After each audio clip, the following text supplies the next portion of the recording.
When God shows up, he does something new in your life. I want to talk to somebody tonight. My first point is the crises. I want to talk to somebody that's in the crises. A crisis is a situation that has deteriorated for the worse.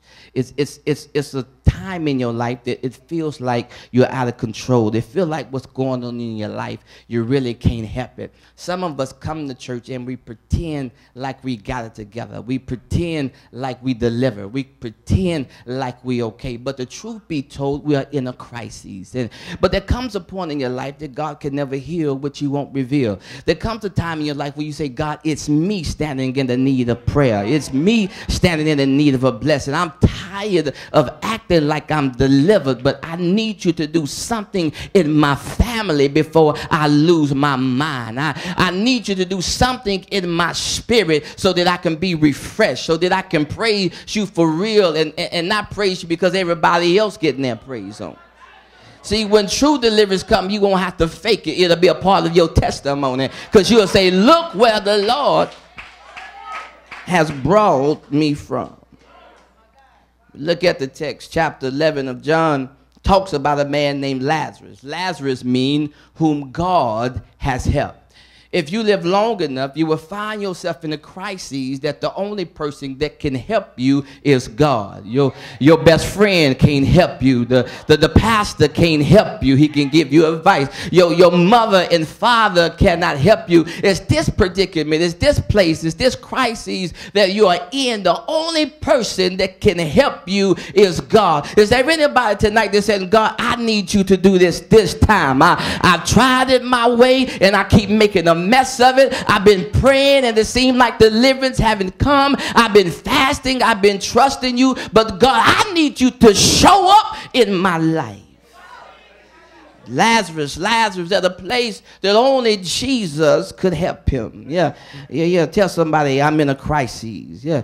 The chapter 11 is about a man who had an issue. He was struggling. He was sick. He was weak. He was feeble. He was powerless. When a crisis hits your house, it'll take all your strength if you're not careful. When a crisis hits your house, it'll mess with your mind. If you're not careful, when a crisis hits your house, it will mess with your praise, mess with your worship. That's why you can't be an emotional worshiper. You watch them people that when they go through, they can't really praise God, because a permanent praiser will praise God when all hell is breaking loose in that life. Tell somebody, I'm not a conditional praiser. I'm a permanent praiser. I praise God just because he's God. I praise God just because I know he's Jehovah Jireh. I praise the God that set the sun up, set the moon up, and told the stars where to go. That's the God.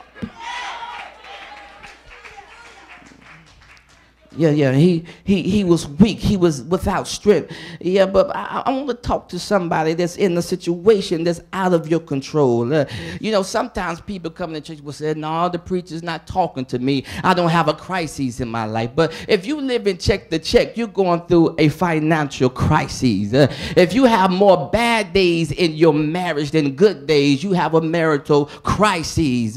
If your kids are spiraling out of control and you can't get a grip on what the enemy is trying to do in your family, you have a family crisis. Shout and tell somebody, I have a crisis. Yeah, crises. Some of us got spiritual crises. We're dealing with the same situation too long. We're coming to the altar based on the same situation too long. Can I tell you, sometimes God already delivered us and we're trying to convince ourselves we are delivered? Sometimes you praying over what God has already done. Let me drop this on you for free. True deliverance is just a decision. It ain't a long prayer. It ain't 5 weeks of fasting. Sometimes deliverance is just a decision. I ain't going back no more. I ain't calling no more. I ain't texting no more. I ain't going through no crises with my emotions, playing with my mind. I'm going to wait on God.